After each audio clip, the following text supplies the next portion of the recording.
Bonsoir, les résumés des événements les plus marquants d'aujourd'hui. Une forte présence à la Cour suprême ce matin à l'arrivée du troisième suspect dans le cas des 50 millions de dollars. L'officier supérieur de l'armée était conduit devant le juge en chef. Il est soupçonné d'avoir perçu une somme de 100 000 dollars dans une affaire de vente illégale d'armes.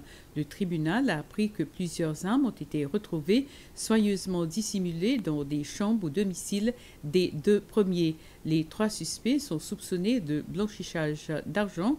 Le juge en chef a renvoyé l'affaire au 3 décembre et a ordonné également la mise en détention provisoire du troisième suspect. Selon l'avocat de l'ACCS, d'autres arrestations devraient avoir lieu prochainement. L'Assemblée nationale, à l'unanimité, a approuvé 3 motions pour ratification. La première était relative à la ratification de la Convention multilatérale pour la mise en œuvre des dispositifs liés aux conventions fiscales et au transfert des bénéfices.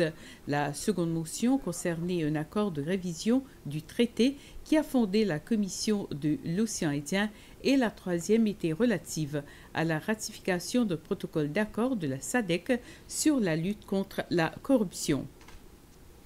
Le président de la République, M.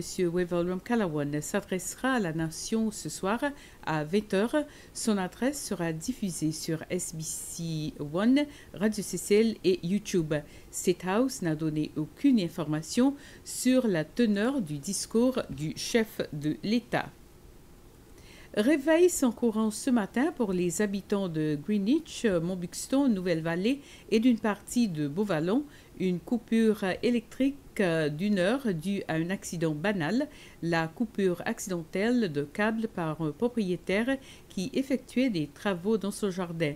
Mathieu Honnet était sur place. Les équipes sont au travail et elles le resteront toute la journée.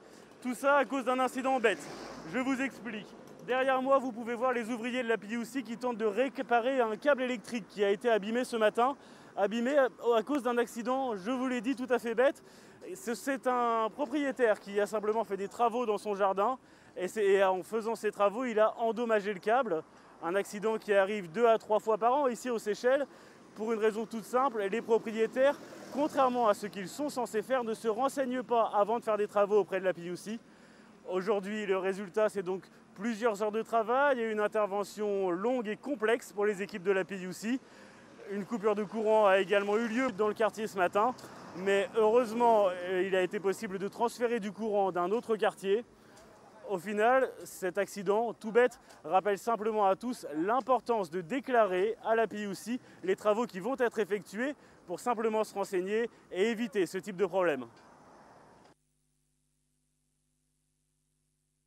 La compagnie Morilé Seychelles, productrice de Yoplait aux Seychelles, a fait don de 400 bouteilles Yoplait par école à 5 écoles de Mahé à l'occasion de la Journée mondiale de l'enfance célébrée le 20 novembre dernier. Les 5 établissements choisis par le ministère de l'Éducation pour bénéficier de ce don sont les écoles primaires et secondaires d'Anse Royal, l'école primaire de La Rosière, Independence School et l'école secondaire de Belloni. Yoplait Seychelles, nous avons décidé de célébrer les enfants à l'occasion de la Journée internationale de l'enfance qui était le samedi 20 novembre. Et pour cela, donc, nous sommes partis à la rencontre de différentes écoles pour pouvoir parler sur les bienfaits du yaourt et l'importance d'en consommer tous les jours, surtout au niveau des enfants. Et nous avons profité aussi pour donner à chacune des écoles 400 yop pour les enfants profiter et les apprécier davantage. C'est tout pour l'instant. Je serai de retour avec toutes les infos du jour en anglais à 19 h. Bonsoir.